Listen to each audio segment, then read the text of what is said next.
Chegou à companhia do Seleção Agricultura. O convidado desta semana é o Arbutus unedo, ou seja, o medronheiro. Nativo da região mediterrânica, cresce sobretudo nas serras do Caldeirão e Monchique, mas é adaptável praticamente a qualquer região de Portugal. Hoje viajamos até São Pedro de Alva, no concelho de Penacova, para vermos os primeiros passos a dar nesta cultura.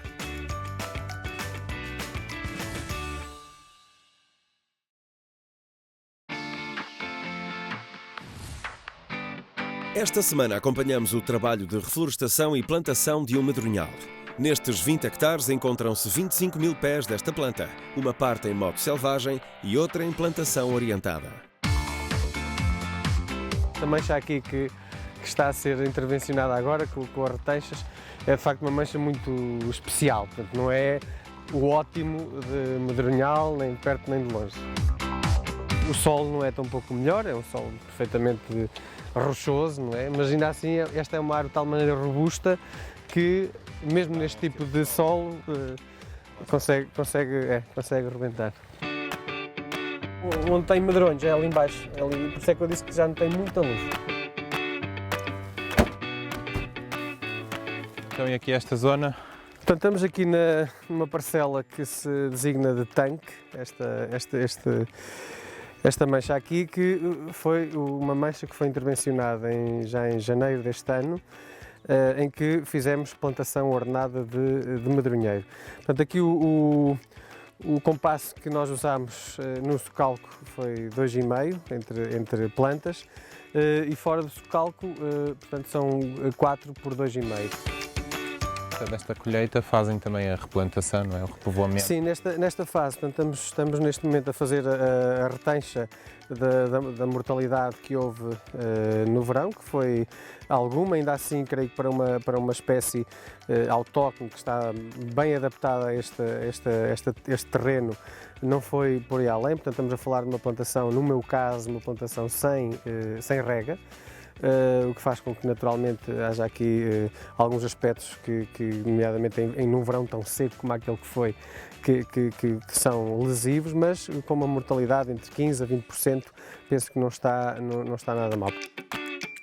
Aquelas que vingaram, que ainda foram bastantes, têm crescimentos de facto extraordinários e, como digo, sem rega, passaram 3 meses de seca praticamente sem rega, sendo que este último crescimento que se vê aqui, estas folhas mais verdes, o verde mais claro, são de crescimento nos último mês aproximadamente, já com estas chuvas. Portanto, há aqui uma planta que está de facto aqui a assumir uma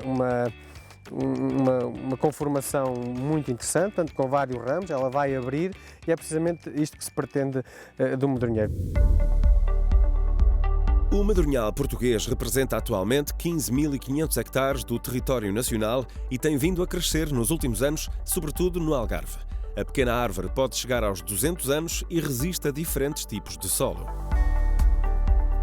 Estes mais recentes foram já plantados há cerca de 15 dias e, portanto, basicamente os outros seriam deste tamanho quando foram plantados em janeiro e podem perceber de facto o crescimento extraordinário que esta planta tem num solo que, se formos a ver, não é um solo extraordinário. Estamos a falar, como podem ver, um solo xistoso em que predomina muita rocha, com alguns interstícios de terra. Isto revela que de facto o medronheiro não é uma planta muito exigente. E se nós encontramos no xisto, também vamos encontrar no próprio granito, menos, mas ainda encontramos no granito e encontramos bastante nos calcários.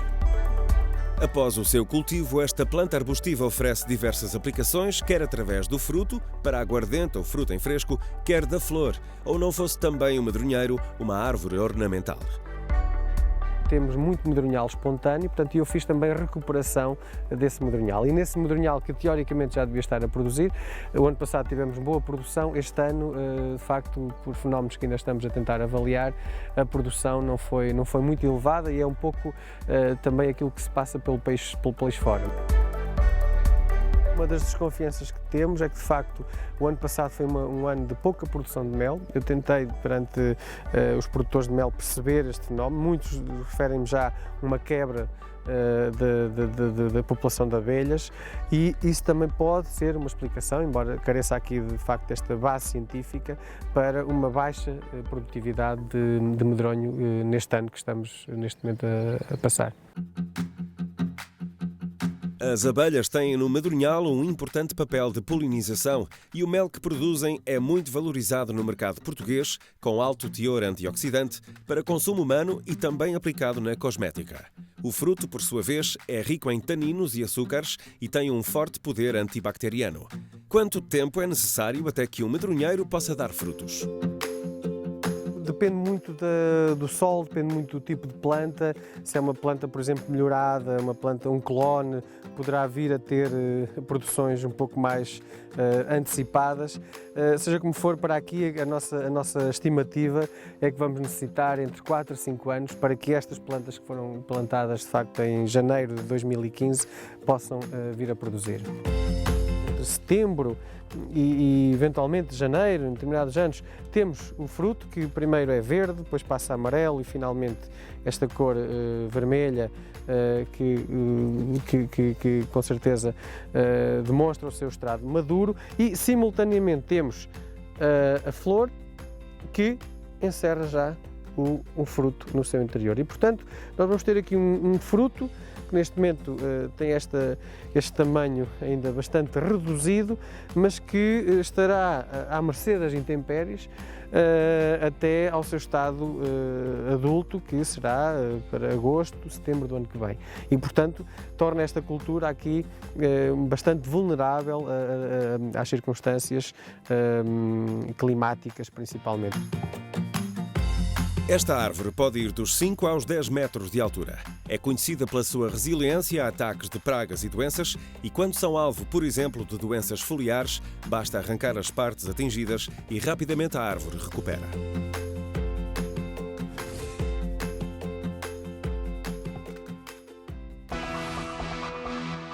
Estamos perante uma espécie que, sob o ponto de vista do próprio fruto, portanto, tem uma importância para a fauna existente muito relevante, nomeadamente para a avifauna, para uma série de pássaros, mas também, sob o ponto de vista ecológico, estamos perante uma espécie que, por exemplo, naquilo que diz respeito ao combate aos incêndios, ou pelo menos àquilo que pode ser uma redução de um foco de incêndio num determinado local, estamos a falar de uma espécie que de facto contribui para essa fragmentação de habitats. Portanto, mesmo esta plantação é um exemplo, portanto estamos rodeados de floresta de um lado e do outro, mais ou menos densa, e um fogo, ao chegar a uma plantação destas, que está devidamente ordenada, limpa, vai ter aqui uma redução onde pode ser combatido ou pode extinguir-se naturalmente.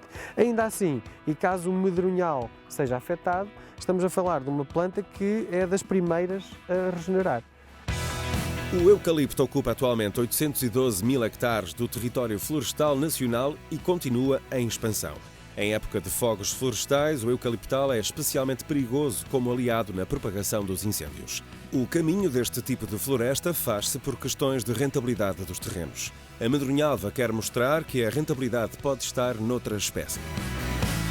Praticamente todos os proprietários, estamos a falar numa região onde quase 100% da propriedade é privada, e o proprietário, a solução que encontra para as suas terras é a plantação de eucaliptos. Portanto, podemos ver aqui à nossa volta que, para além do pinhal, embora aqui o pinhal esteja neste momento com este problema do nemátodo, temos claramente plantações de eucalipto. E o medronheiro aparece aqui como uma espécie autóctone, nativa, como já referi, mas nunca ninguém olhou para o medronheiro como, de facto, algo que possa vir a ter rentabilidade.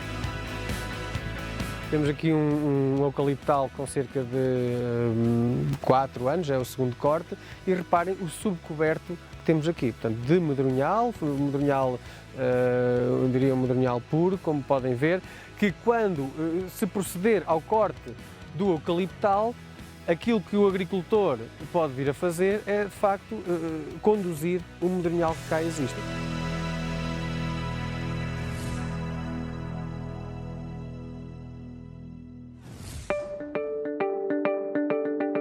que diz respeito à produção de medronho, atualmente 95% da colheita deste fruto é para aguardente. A aposta na venda do produto em fresco é recente e alguns produtores já optaram por esse caminho.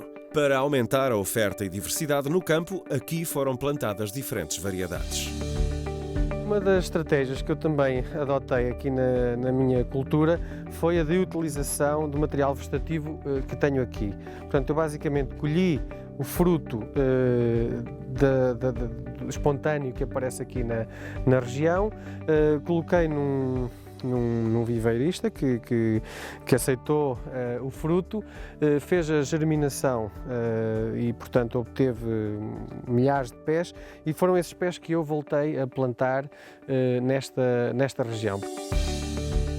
E uma das coisas que eu também fiz foi a separação em lotes de diferentes tipologias de medronho. Uma das coisas que eu verifiquei é que, sob o ponto de vista exterior, do ponto de vista fenotípico, eu conseguia distinguir um medronho mais assim em forma de coração, mais oval, de um medronho arredondado. Então eu separei estes dois tipos de medronho e, portanto, a própria germinação, portanto, conseguimos obter pés que são fruto ou que são resultado deste fruto, e outros pés resultado de outro fruto, que me permite aqui ter parcelas que vão, com certeza, esperamos, resultar em frutos deste género, que podem ter uma determinada aplicação, nomeadamente do ponto de vista do fruto fresco, não é? Temos um fruto com uma aparência diferente e que pode também ser interessante esteticamente, do ponto de vista do mercado, e depois temos um fruto redondo, que também pode ser usado para fruto fresco, mas também para aguardente e para outras utilizações. De norte a sul do país, são 7 as instituições de ensino superior que fazem investigação do medronheiro. A ideia de que só devemos comer 1 ou 2 medronhos de vez em quando pode ter os dias contados. Estamos a trabalhar, como disse, essencialmente nesta fase em geração de conhecimento, que nos permite em 4, 5 anos, precisamente o tempo que necessitamos para que estes medronhos se tornem adultos e produtivos, de modo a que neste período consigamos encontrar rentabilidades, inclusive superiores àquelas que temos neste momento, que é a aguardente. Estamos a trabalhar muito na área agroalimentar, nos iogurtes, nos sumos, também na área da cosmética e na área da medicina. Portanto, são 3 áreas que temos como prioritárias naquilo que diz respeito à valorização do medronho e do próprio medronheiro enquanto planta. Entre mitos e ciência, ficamos a saber que o medronhal é uma planta altamente adaptada às condições edafoclimáticas de Portugal e, quem sabe, se não uma aposta bem mais rentável do que o eucalipto. Sabemos que desse lado está um projeto que pode igualar esta elite de selecionados agrícolas. Faça-nos chegar a sua história.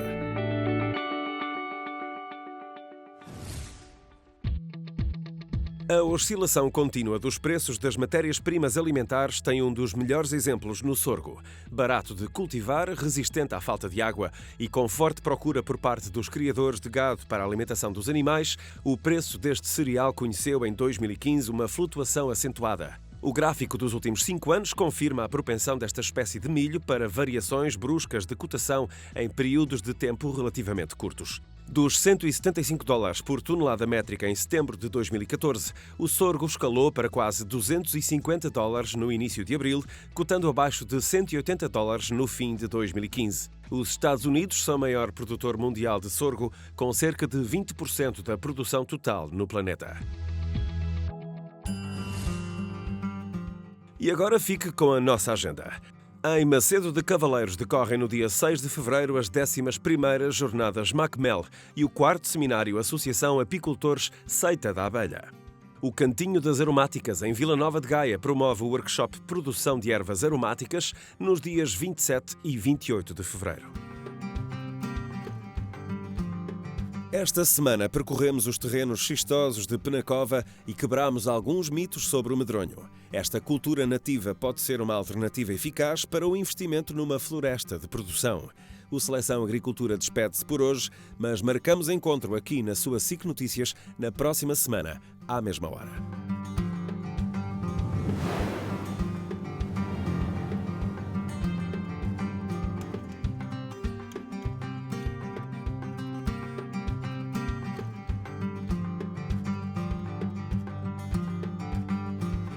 Este programa tem o patrocínio do BPI, o Banco para a Agricultura.